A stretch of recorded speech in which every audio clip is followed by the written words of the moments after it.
February 29, 2024, News Report 1. The Taiwan Coast Guard Administration and Chinese representatives held the 10th round of negotiations on February 29 regarding the Chinese speedboat incident. The talks reportedly lasted for 50 minutes, and both sides left with serious expressions, not answering questions from reporters. On-site sources said that while the negotiations were nearing completion, both sides still insisted on their respective positions and were unable to reach an agreement. Chinese media reported that China demanded an apology from the Taiwan Coast Guard Administration regarding the incident. However, the Taiwan Coast Guard Administration issued a statement on February 29 stating that based on the current evidence, Coast Guard personnel did not commit any negligence and do not intend to apologize. On the same day, the Executive Yuan of Taiwan called on both sides to pragmatically resolve the issue. Meanwhile, China has increased military pressure on Taiwan by sending more aircraft and warships. The Taiwan Ministry of National Defense stated that as of February 28, a total of 19 PLA aircraft and 7 warships were active around Taiwan, with 12 aircraft crossing the median line of the Taiwan Strait into Taiwan's airspace, and 9 PLA aircraft flying to a position 40 kilometers from Keelung.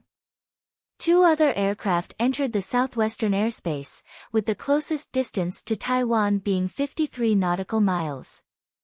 In addition, a Chinese drone also entered the southwestern airspace of Taiwan. The Taiwan Ministry of National Defense also pointed out that on the evening of February 29, China launched a carrier rocket at the Xichang Satellite Launch Center, flying over the central part of Taiwan at a high altitude, posing no threat to Taiwan. News Report 2. The Taiwan Ministry of National Defense plans to establish 3 anti-ship missile bases in Guantian, Tainan, Zhuiying, Kaohsiung, and Chaozhou, Pingdong. These bases, equivalent to missile bases, are relatively small in scale, with a total investment of about 300 million new Taiwan dollars, about $100 million US, and are expected to be completed before 2027. These bases will deploy Taiwan's domestically developed Sung-Fong 3 anti-ship missiles. The newly built 3 anti-missile bases in Taiwan will be one of the world's largest anti-ship missile bases, aimed at responding to the PLA's possible blockade of Taiwan.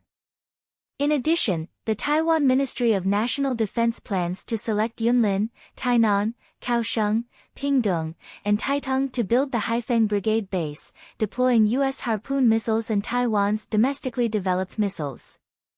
Among them, Taitung and Pingdong are considered important positions for blocking the eastern waters of Taiwan. News Report 3. Data released by the Center for Strategic and International Studies, SISE, a U.S. think tank, shows that the number of militia ships deployed by China in the South China Sea increased by 35% last year, reaching a very impressive 180 gathered at Mischief Reef. These militia ships are considered to be part of China's coordinated efforts with Coast Guard and Navy vessels, with their surface activities being fishing but actually serving political purposes. Philippine President Marcos expressed concerns about the presence of Chinese warships in the South China Sea and the cyber attacks on Philippine vessels during a speech at the Australian Parliament, stating that the Philippines will resolutely defend its national sovereignty and will not allow any foreign forces to encroach on Philippine territory. News Report 4.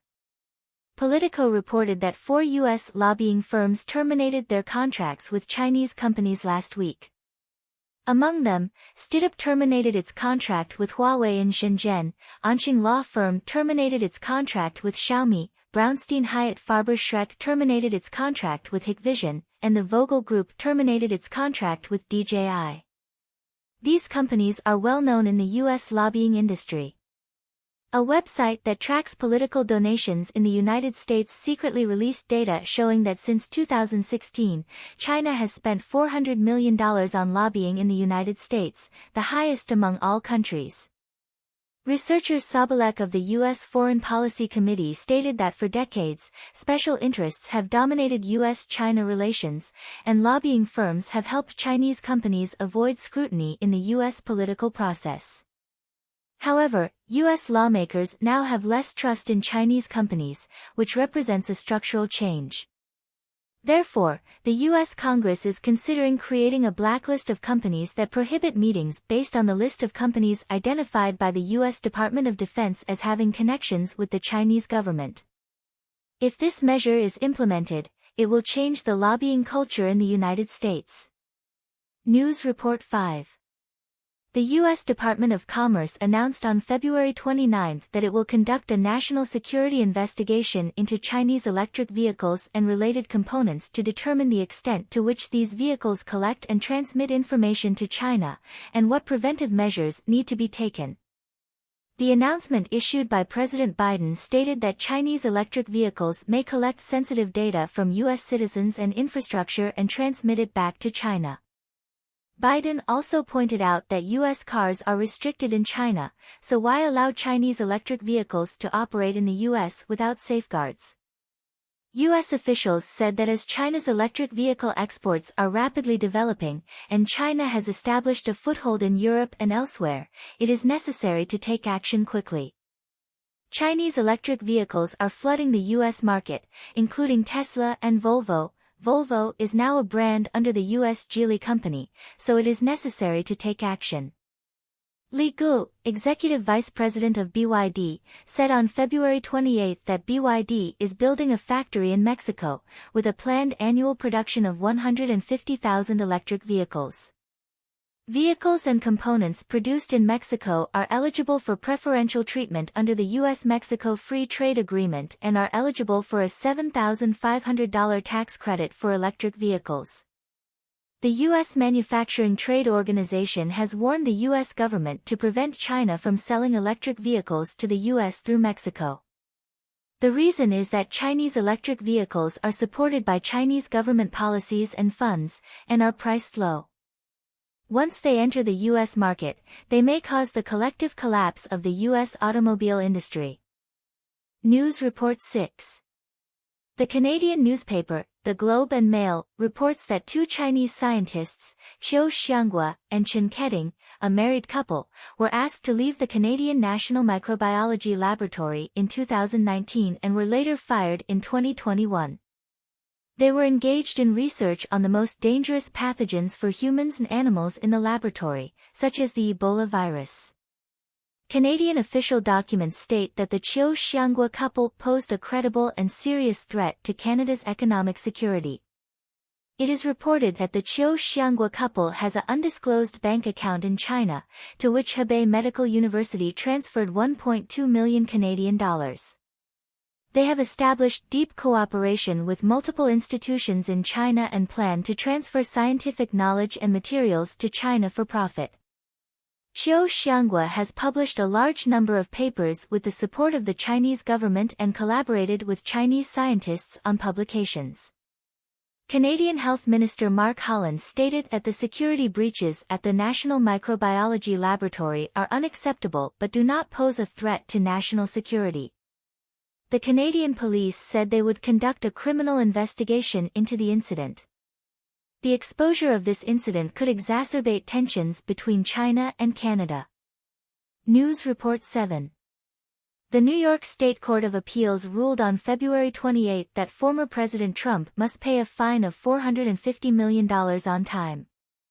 The fine was imposed because the Manhattan court ruled on February 16 that Trump was guilty of civil fraud and ordered him to pay a fine of $350 million within 30 days, plus $100 million in interest, totaling $450 million. Trump and his companies were accused of conspiring to deceive banks and insurance companies for years, inflating net assets to obtain better loan terms.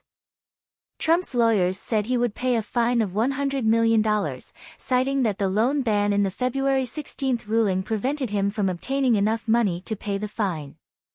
However, the New York State Intermediate Court of Appeals ruled that Trump must pay the fine of $450 million on time and suspended the order prohibiting Trump from borrowing from New York banks, allowing him to borrow to pay the fine. Currently, Trump needs to find someone or an institution willing to lend him money. News Report 8. South Korean Foreign Minister Zhao Dui and U.S. Secretary of State Blinken held talks in the U.S. on February 28. The two sides discussed how to respond if North Korea escalates provocations against the backdrop of the U.S. presidential election. They agreed to further deepen strategic communication at all levels, including high-level summit exchanges, accelerate consultations of the South Korea-U.S. Nuclear Consultative Group, and jointly strengthen the implementation of extended deterrence. These measures are aimed at enhancing the military cooperation and response capabilities of the two countries. The two sides also decided to seriously implement trilateral cooperation measures among South Korea, the United States, and Japan, make efforts to block North Korea's fundraising channels, and call on the international community to pay attention to issues such as abductees by North Korea and defectors. The South Korea-US-Japan triangular relationship is becoming increasingly solid, as evidenced by the South Korea-US-Japan Trilateral Foreign Ministers meeting during the G20 Foreign Ministers meeting. Blinken will also visit South Korea from March 18 to 20 to attend the Third Democracy Summit in Seoul. News Report 9.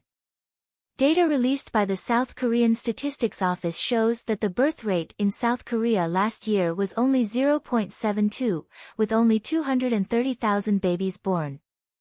This data has been falling for 8 consecutive years, hitting a historic low. Among the cities in South Korea, Seoul has the lowest birth rate, at only 0.59. Generally, the fertility rate needs to reach at least 2.1 to maintain a stable population, without decline. BBC interviewed women in South Korea, many of whom chose not to have children for various reasons. A 25-year-old woman said that she decided not to marry or have children 5 years ago because in South Korea, working hours are long, she can only leave the office and go home at 8 o'clock in the evening, and she still needs to study, clean, and cook, with no time to raise children. In addition, it is difficult to find men in South Korea who can share household chores and take care of children. Men are not responsible enough. Another 28-year-old woman working in human resources said that there is inequality in the workplace in South Korea. If women have children, some companies are unwilling to keep them. Some mothers are fired after completing maternity leave. In addition, children in South Korea need to attend various interest classes, with training costs reaching $900 per child per month. The cost of raising children plus housing expenses makes it difficult to sustain a family on the husband's income alone. These issues also exist in China and Japan, leading to a continuous decline in the birth rate in the entire East Asian region. News Report 10. The Hong Kong government's public consultation on the legislation of Article 23 of the Basic Law ended on February 28. Both the UK and the US expressed opposition to the legislation of Article 23 of the Basic Law before the deadline for public consultation. UK Foreign Secretary Cameron issued a statement saying that the Hong Kong government's legislative proposal failed to fulfill its obligations under the Basic Law, the Sino-British Joint Declaration, and international conventions to protect human rights and freedoms. He pointed out that the legislation has vague definitions of state secrets, which may hinder freedom of speech and freedom of the press. In addition, the definition of external forces is also vague, which may affect normal diplomatic activities and expose foreign institutions to the risk of so-called interference. Cameron believes that the Hong Kong government should reconsider the legislative proposal and conduct a genuine and meaningful consultation. U.S. State Department spokesman Miller issued a statement on February 18 saying that the U.S. government is closely monitoring the legislation of Article 23 of the Basic Law in Hong Kong. He believes that this legislative action is China's undermining of the one country, two systems, and further violates international commitments. Miller pointed out that the vague definitions of national secrets and external intervention proposed by the Hong Kong government may lead to arbitrary arrests of opinion leaders. The U.S. government is concerned that Hong Kong may enforce Article 23 overseas, implementing transnational suppression, intimidation, and restrictions on the freedom of speech of U.S. citizens. News Report 11. Hong Kong Financial Secretary Chen Maobua announced a budget on February 28. According to a survey by the Hong Kong Public Opinion Research Institute, the average score for this budget is only 36 points, the lowest level in the past 3 years. 54% of Hong Kong's citizens are dissatisfied with this budget. The main reasons for dissatisfaction are twofold. First, the budget fails to alleviate the financial pressure on Hong Kong's citizens, especially the lack of support for the middle and lower classes. Second, the government uses financial funds to promote tourism and hold meaningless fireworks displays every month. Chen Maobua was criticized directly by a citizen during a radio program on February 29. The citizen said that since joining the government, Chen Maobua has often drunk and drove, and his best skill is drunk driving, and his thinking is problematic. The government subsequently issued a new plan, stating that Chen Maobua would no longer serve as the financial secretary, and citizens questioned who would clean up this mess. In addition, some citizens pointed out that the government's budget seems to punish Hong Kong's middle class, which is also the reason why Hong Kong has become a financial ruin. They criticized these officials for only supporting the tourism industry and ignoring the development of other industries. Some citizens bluntly stated that the budget proposals of these officials have led to Hong Kong's plight, and the fundamental problem lies with Xi Jinping. They questioned whose interests these officials were serving. Were they serving the interests of these useless officials? News Report 12. According to a report by the Beijing News, the Shenzhen Intermediate People's Court ruled in November 2023 that the University of Hong Kong Shenzhen Hospital should compensate the family of a patient, Zhang Yuhua, with 620,000 yuan. The case originated from the University of Hong Kong Shenzhen Hospital removing Zhang Yuhua's pancreas and spleen without medical evidence. Zhang Yuhua went to the University of Hong Kong Shenzhen Hospital for a physical examination in 2018, and doctors believed she might have a malignant tumor in her pancreas and needed surgery. However, more than 2 months after the surgery, Zhang Yuhua died of liver dysfunction and hepatorenal syndrome.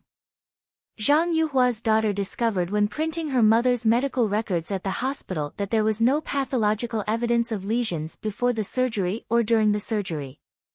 The expert opinion believes that the University of Hong Kong Shenzhen Hospital removed Zhang Yuhua's organs without sufficient evidence, leading to serious disruption of her body's metabolism and water electrolyte balance, which ultimately led to her death related to the surgery. The first-instance judgment required the University of Hong Kong Hospital to bear 80% of the compensation liability. The family appealed, and the final result was that the University of Hong Kong Hospital had to bear 100% of the compensation liability. The University of Hong Kong Shenzhen Hospital was established in 2012 and is one of the 3 major hospitals in Shenzhen, with 5,000 beds. It is a hospital established by the University of Hong Kong in Shenzhen. The current director of Health Bureau, Lu Chongmao, served as the second director of the hospital, and the current director is visiting Professor Zhang Wenji.